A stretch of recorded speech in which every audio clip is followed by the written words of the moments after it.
Hi guys, स्वागत है आपका फिर से आपके YouTube चैनल यूकेएस एकेडमी में। आशा करता हूं कि आपको हमारे प्रीवियस वीडियो भी पसंद आए होंगे, अच्छे लगे होंगे। तो आज हम पढ़ते हैं प्रोजेक्शन, मतलब है किसी भी वस्तु का छायांकन। जब हम किसी भी वस्तु का समतल स्थिति में या समतल प्लेन पर, जिसे हम हॉरिजॉन्टल लाइन कहते हैं, समतल प्लेन, उस पर जब हम कोई भी व्यू बनाते हैं तो यहाँ पर उस वस्तु का छायांकन होता है, उसे हम कहते हैं प्रक्षेप। जो होंगे मान लेते हैं ए बी सी डी, ये हम इसके चार कॉर्नर मानते हैं ए बी सी डी। तो ये इसके बाह्य बिंदु हो गए चार, ए बी सी डी। तो किसी भी वस्तु के समस्त बाह्य बिंदु, जैसे सभी बाह्य बिंदु को किसी सीधी रेखा, सपोज लीजिए इसे हम कहते हैं स्ट्रेट लाइन, किसी वस्तु के समस्त बाह्य बिंदु को किसी सीधी लाइन पर समस्त बिंदुओं को यदि मिला दिया जाए, यदि यहाँ पर हम चार पॉइंट लेते ए बी सी डी, यदि इन सभी बिंदुओं को हम मिला देते हैं, जैसे ये चार पॉइंट हो गए आपके ए बी सी डी, तो इनको हम जब किसी सीधी रेखा पर समस्त चारों बिंदुओं को मिला देते हैं तो इसे हम कहते हैं प्रक्षेप। प्रक्षेप का मतलब होता है किसी भी वस्तु का छायांकन। तो हम इसमें किसी भी वस्तु का क्या करते हैं, छायांकन। जैसे आप किसी वस्तु का छायांकन करेंगे तो वह कहलाएगा उस वस्तु का प्रक्षेप। अब प्रक्षेप कितने प्रकार के होते हैं तो हम आगे, अब हम प्रक्षेप कितने प्रकार के होते हैं तो हम यहाँ पर एक डायग्राम बनाते हैं जिससे हम प्रक्षेप को व्यक्त करते हैं। तो प्रोजेक्शन जो होते हैं दो प्रकार के होते हैं। पहला आता है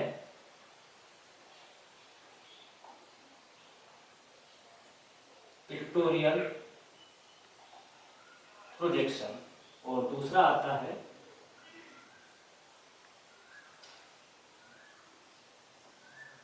ऑर्थोग्राफिक प्रोजेक्शन। तो पिक्टोरियल प्रोजेक्शन को हम, पिक्टोरियल का जो शब्द बना है पिक से लेके बना है। आजकल आप सभी लोग मोबाइल का यूज करते हैं तो पिक का मतलब आपको सभी को पता है कि पिक को हम चित्र कहते हैं। तो इससे जो बना है प्रोजेक्शन, इसे हम बोलेंगे चित्री और प्रोजेक्शन को प्रक्षेप। उसी प्रकार जो ऑर्थोग्राफिक जो है इसे हम हिंदी में कहते हैं लंबकोणी और प्रोजेक्शन को प्रक्षेप, तो इसे हम कहते हैं लंबकोणी। अब पिक्टोरियल प्रक्षेप को जो है चित्रीय प्रक्षेप, इसे तीन वर्गों में बांटा गया है। इसे भी कितने वर्गों में बांटा गया है, तीन वर्ग में। इसे हम व्यक्त करते हैं तो पहला आता है आपका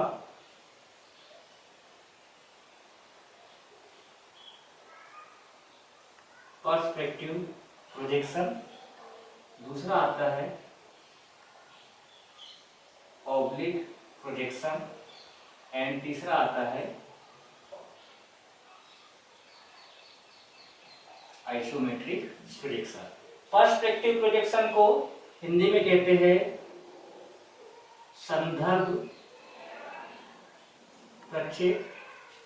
ऑब्लिक को, ऑब्लिक लाइन जो आप पढ़े हो हिंदी में, ऑब्लिक को कहते हैं तिर्यक, और प्रक्षेप जिसे हम प्रोजेक्शन कहते हैं, तो ऑब्लिक प्रोजेक्शन मीन्स तिर्यक प्रक्षेप। आइसोमेट्रिक को कहते हैं सममिति प्रक्षेप। इसका एक और नाम है समपरिमाण प्रक्षेप भी कहते हैं। तो इस प्रकार चित्रीय प्रक्षेप को तीन वर्गों में बांटा गया है। इसी प्रकार लंबकोणी प्रक्षेप जो होता है, यह दो प्रकार से बांटा गया है इसे एंगल के अनुसार। तो पहला होता है फर्स्ट एंगल प्रोजेक्शन एंड दूसरा third angle projection. First angle projection का, फर्स्ट का मतलब होता है प्रथम, एंगल को हम बोलते हैं कोण, तो इससे बना कोणी, और प्रोजेक्शन मीन्स प्रक्षेप। फर्स्ट एंगल प्रोजेक्शन, प्रथम कोणीय प्रक्षेप। वैसे ही थर्ड से क्या बनेगा, तृतीय कोणीय प्रक्षेप। अच्छा, यहाँ पर हम देख रहे थे दो प्रोजेक्शन होते हैं, पिक्टोरियल और ऑर्थोग्राफिक। ऑर्थोग्राफिक को हम बोलते हैं लंब कोणीय। लंब कोणीय का मतलब वह कोण जो कितने डिग्री का हो, 90 अंश का, उसे हम बोलते हैं लंब कोणीय। अब इसे हम व्यक्त करते हैं, कहने का मतलब प्रोजेक्शन क्यों यूज किया जाता है, क्योंकि जब हम किसी वस्तु का डायग्राम बनाते हैं तो उसकी डायमेंशन हमको बिलोंग करनी पड़ती है, बनाना पड़ता है कि कितनी डायग्राम में जो डायमेंशन दी गई है किसी भी वस्तु की लंबाई कितनी है, चौड़ाई कितनी है, ऊंचाई कितनी है, तो वो व्यक्त करने के लिए हम प्रोजेक्शन बनाते हैं। तो ये जो प्रोजेक्शन होता है ये 2D होता है। 2D मतलब इसमें सिर्फ दो डायमेंशन आपको दिखाई देती है, या लंबाई चौड़ाई, चौड़ाई ऊंचाई, या ऊंचाई लंबाई। और इन प्रोजेक्शन में आपको 3 डायमेंशन दिखाई देती है, इसलिए हम इसे 3D कहते हैं और इससे हम कहते हैं 2D डायग्राम या 2D प्रोजेक्शन। ठीक है, तो जब हम किसी वस्तु को सामने से देखेंगे तो वो कैसा दिखाई देगा, ऊपर से देखेंगे, टॉप से देखेंगे तो वो कैसा दिखाई देगा, यदि हम उसे साइड से देखते हैं तो वो वस्तु हमें कैसी दिखाई देगी, तो इस पर डिपेंड करता है। तो हम क्या करते हैं, इन प्रोजेक्शन में वस्तु को किसी न किसी कोण पर झुकाकर रखा गया है। जैसे सपोज देख, मैं कंपास लेता हूं, जैसे ये वस्तु है, यदि हम इसे सामने से देख रहे हैं तो हमको ये वाला डायग्राम दिखाई दे रहा है जितना इसमें प्रिंट है। ठीक है, ऊपर से देखेंगे तो हमको ये वाला डायग्राम दिखाई देगा, एंड साइड से देखेंगे तो ये वाला पोर्शन। तो इस वस्तु को हम यदि सीधा रखें तो इसमें हमको सिर्फ 2 ही डायमेंशन दिखाई दे रही है, लंबाई, यहां से यहां तक लंबाई, एंड ऊंचाई, सिर्फ 2 डायमेंशन दिखाई दे रही है, इसलिए ये हो जाता है आपका 2D प्रोजेक्शन। अब रही बात पिक्टोरियल प्रोजेक्शन की, तो इसमें हमको 3 डायमेंशन दिखाई देगी। हम क्या करते हैं, इसे थोड़ा सा ऐसा घुमा देते हैं, तो घुमा देंगे तो यहाँ से आपको लंबाई भी दिख रही है, ऊंचाई भी दिख रही है, और यहाँ से इसकी चौड़ाई भी दिख रही है, लंबाई, ऊंचाई एंड चौड़ाई। तो यहाँ पर 3 डायमेंशन दिख रही है, लंबाई, ऊंचाई एंड चौड़ाई, इसलिए हम इसे 3 डायमेंशन देते हैं। लेकिन इसमें एक्चुअली ऊपर का भाग दिख रहा है क्या, नहीं, तो इसलिए हम इसको किसी न किसी कोण पर झुकाकर रखते हैं, इस वस्तु को या किसी भी जॉब को। तो किसी भी कोण पर हम झुकाकर रखेंगे कि जिससे इसकी अधिक से अधिक विमा हमें दिखाई दे। तो सर्वप्रथम हम क्या करते हैं, पर्सपेक्टिव प्रोजेक्शन में किसी भी वस्तु को जो रखा जाता है इसका डिग्री हम लिख देते हैं। तो किसी भी वस्तु को यहाँ पर हम रखेंगे 45 डिग्री पर। दूसरा ऑब्लिक प्रोजेक्शन, इसमें इसके 3 रूल्स हैं, 3 नियम के अनुसार इसमें वस्तु रखते हैं। तो पहला, जो पहली लाइन रहेगी, जो फर्स्ट रेखा रहेगी, वह जो रहेगी हॉरिजॉन्टल लाइन के समानांतर। अब हॉरिजॉन्टल लाइन क्या होता है, ये आपको पता है, आप लाइन में पढ़ चुके हो। तो ये वाली जो लाइन कहलाती है, ये होती है हॉरिजॉन्टल लाइन, और ये जो खड़ी रेखा होगी ये होगी वर्टिकल लाइन। तो एक रेखा जो रहेगी हॉरिजॉन्टल लाइन के समानांतर, सेकंड जो रहेगी रेखा वह वर्टिकल लाइन के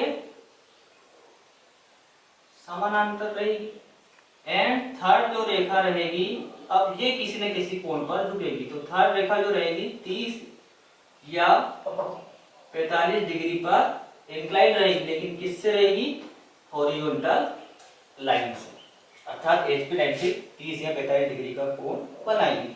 तीसरा जो है आपका आइसोमेट्री, जिसे हम सममिति प्रक्षेप कहते हैं। तो इसमें जो एंगल होता है, इसमें जो एंगल होगा वो हॉरिजॉन्टल लाइन से 30 डिग्री का बनेगा। और लंब कोणी मैंने बताया था, लंब का मतलब होता है सीधा 90 डिग्री। तो इसमें जो दोनों प्रक्षेप आएंगे, आपके फर्स्ट एंगल है, थर्ड एंगल, तो ये दोनों रहेंगे कितने डिग्री पर, 90 डिग्री पर। तो इसका हम एक छोटा सा एग्जांपल, एक व्यू बनाते हैं, यहाँ पर एक दृश्य बनाते हैं एक वस्तु का। तो ये हमारी ये हो गई आपकी हॉरिजॉन्टल लाइन, ये हो गई इस पर एक वर्टिकल लाइन, जैसा कि मैंने बताया था ये हो गई आपकी हॉरिजॉन्टल लाइन, और ये वाली जो रेखा है ये हो गई वर्टिकल लाइन। तो इसमें जो डिग्री होता है 45 डिग्री का होता है किसी वस्तु को, यानी कितने कोण पर झुकाकर रखेंगे 45 एंड 45 डिग्री को। तो यहाँ से हम एक सिंपली एक डायग्राम बनाते हैं।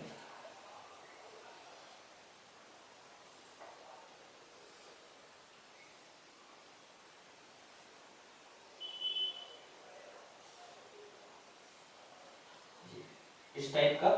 तो यहां से जो हॉरिजॉन्टल लाइन के साथ इसका एंगल रहेगा ये कितने रहेगा 45 डिग्री का। चाहो तो लंबाई या चौड़ाई के साथ इसे ले सकते हो। कहने का मतलब है हॉरिजॉन्टल लाइन से कितने अंश पर झुकी होना चाहिए ये वस्तु 45 डिग्री के साथ कोण बनाना चाहिए। तो ये वाला जो प्रक्षेप कहलाएगा ये कहलाएगा पर्सपेक्टिव प्रोजेक्शन। दूसरा ये हो गया फर्स्ट। सेकेंड, तो इसमें फर्स्ट रेखा जो है हॉरिजॉन्टल लाइन के समानांतर, तो ये हो गई हॉरिजॉन्टल लाइन के समानांतर।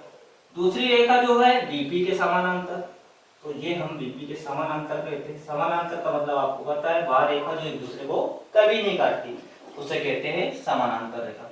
तो एक रेखा एचपी के समानांतर और दूसरी रेखा बीपी के समानांतर। अब यहां से एक कोण बनेगा या तो 30 डिग्री का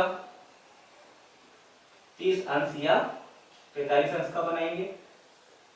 जितना यहां से बनेगा उतना ही यहां से बनेगा। तो इस टाइप से ये डायग्राम बनेगा। तो इसका जो कोण है 30 अंश या 45 अंश, तो एक भुजा से बस आपका 30 अंश या 45 अंश का कोण बन रहा है। तो ये वाला जो प्रोजेक्शन आएगा आपका कौन सा हो जाएगा oblique projection. Third, isometric projection में हम किसी वस्तु को एचपी रेखा से कितने डिग्री पर रखेंगे 30 डिग्री पर। इससे यहां से इसका कोण होगा 30 डिग्री पर। तो ये कहलाएगा आपका सममिति प्रक्षेप। और ये वाला जो प्रोजेक्शन आता है आपका लंबकोणी, जिसे हम बनाते हैं प्रथम कोण या तृतीय कोण में, तो ये हमेशा एचपी के से जो बनाएगा 90 डिग्री का एंगल बनाएगा, क्योंकि ये होता है लंबकोणी प्रक्षेप। तो इन सभी वस्तुओं में रखने पर डिपेंड है कि आपको किस एंगल में रखी गई है वस्तु रखते हैं, तो जिससे इसकी अधिक से अधिक विमा दिखाई दे। इस तरह से ये चारों प्रोजेक्शन बनकर कंप्लीट हुए। पहला पर्सपेक्टिव प्रोजेक्शन, दूसरा ऑब्लिक प्रोजेक्शन, तीसरा आइसोमेट्रिक प्रोजेक्शन एंड चौथा ऑर्थोग्राफिक प्रोजेक्शन, जिसमें दो प्रक्षेप आते हैं आपके first angle and third angle. तो इस तरीके से किसी भी वस्तु को कितने डिग्री पर झुका कर रखा जाए कि उसकी अधिक से अधिक हमको बीमा दिखाई दे। जैसे इसमें देखिए ऊपर की बीमा भी दिखाई दे रही है। तो ये बीमा जो होती है एक दूसरे के समानांतर चलती है। जैसे यहाँ से ये जो बीमा है तो यहाँ से भी ये 45 डिग्री पर रहेगी। ये यदि 30 डिग्री पर है तो ये वाली बीमा भी 30 डिग्री पर रहेगी। यहाँ यदि 30 डिग्री पर है तो ये भी 30 डिग्री पर रहेगी। और ये हमेशा एक दूसरे के समानांतर चलेगी।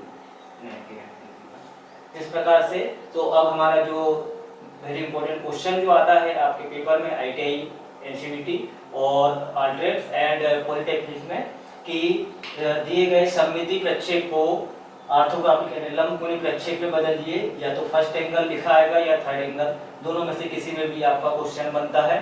तो जो हमारा नेक्स्ट वीडियो रहेगा तो change into isometric to orthographic view in और फर्स्ट एंगल और थर्ड एंगल।